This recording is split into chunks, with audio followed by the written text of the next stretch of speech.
MJ रठी की book का question number first, और फर्स्ट को हम पहले क्वेश्चन को सॉल्व करने जा रहे हैं। इस क्वेश्चन में हमें जर्नल एंट्री नकल प्रविष्टि बना के दी गई है और हमें कहा कि इसे आप खाता बही में खतौनी कीजिए, इसकी लेजर में आप क्या करें, लेजर पोस्टिंग करिए, लेजर बनाइए, खाता बही बनाइए। क्वेश्चन में सारा लिखा हुआ है तो हमने जर्नल एंट्री बनी है। अब उसके लिए हमें एक इसका रूल ध्यान रखना है, डबल अपोजिट।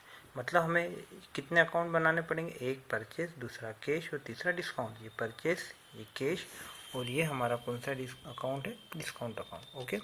अब उसके बाद में फिर हमने क्या किया कि इसमें एंट्री बनानी शुरू करी। तो पहले हमने परचेस अकाउंट में लिखा, तो ये परचेस अकाउंट जो हमने लिखा है तो ये इसका नाम केवल यहाँ पर आएगा, अंदर हमें यहाँ पर कभी भी इसका परचेस शब्द इस्तेमाल नहीं करना है, परचेस शब्द का उपयोग नहीं करना है। अब इसमें हमें एंट्री बनाना है, मैंने बताया डबल अपोजिट। तो परचेस के अपोजिट में क्या आ रहा है, कैश और डिस्काउंट, पहला अपोजिट। ठीक है, अपोजिट क्यों, क्योंकि डेबिट हो रहे हैं और दोनों क्या हो रहे हैं, क्रेडिट। तो डेबिट का अपोजिट क्रेडिट, ये पहला अपोजिट। ठीक है, परचेस के अपोजिट में क्या आ रहा है, कैश और डिस्काउंट। ये दोनों क्या हो रहे हैं, जनरल एंट्री में क्रेडिट हो रहे हैं, तो यहाँ पे हम इसको कर देंगे डेबिट। ये हमारा डेबिट साइड होता है लेजर का।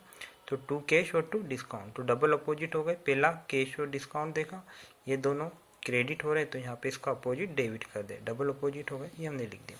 उसके बाद में फिर हमें कैश में एंट्री करना, तो कैश के अपोजिट में क्या आ रहा है, परचेस आ रहा है। क्यों, डिस्काउंट अपोजिट नहीं माना जाएगा क्योंकि ये भी क्रेडिट है और ये भी हमारा क्रेडिट है, डिस्काउंट भी क्रेडिट है, कैश भी क्रेडिट है। तो कैश के अपोजिट का क्या हो गया, परचेस। परचेस क्या हो रहा है, मैंने आपको बताया डबल अपोजिट। परचेस यहाँ डेबिट हो रहा है तो हम परचेस को कर देंगे क्रेडिट बाय परचेस।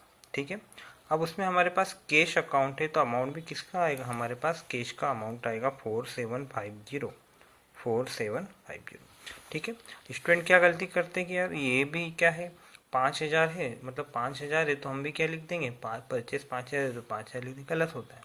तो मैंने आपको समझाने के लिए यहाँ 5000 लिखा, जबकि हमें लिखना कितना, कैश अकाउंट में कैश की एंट्री आएगी। इसको हम एक एग्जांपल से समझ सकते हैं कि जैसे मान लीजिए आपका बैंक में अकाउंट है, तो आप जो भी रुपये जमा करेंगे, जो भी निकालेंगे, तो वो आपके नाम से ही आएगा, या जो भी जितना भी करेंगे। ठीक है। तो वही चीज़ हमें जब हम कैश अकाउंट बना रहे हैं तो रुपया भी यहाँ किसका आएगा, कैश का आएगा। अब तीसरा अकाउंट हमें जो बनाना है, डिस्काउंट अकाउंट। अब डिस्काउंट अकाउंट के अपोजिट में आप देखेंगे क्या आ रहा है, तो डिस्काउंट हमारा क्रेडिट है तो इसके अपोजिट में क्या आ रहा है, परचेस डेबिट हो रहा है, तो डबल अपोजिट। पहला अपोजिट देखा, डिस्काउंट के अपोजिट में क्या आ रहा है, परचेस, पहला अपोजिट। इसका ये क्या हो रहा है, डेबिट, तो इसका अपोजिट क्या कर देंगे हम, क्रेडिट, नहीं हम लिख देंगे यहाँ पर बाय परचेस। और इसका अमाउंट कितना लिखेंगे हम, यहाँ भी हमें इस तरह की गलती नहीं करना है। यहाँ पे हम अमाउंट कितना लिख देंगे, डिस्काउंट अकाउंट में डिस्काउंट का अमाउंट 250। ठीक है। तो इस तरीके से हमें इस क्वेश्चन को सॉल्व करना बहुत ईजी है। आप हमेशा एक चीज़ ध्यान रखें कि रूल आपका क्या होना चाहिए, डबल अपोजिट होना चाहिए। ओके।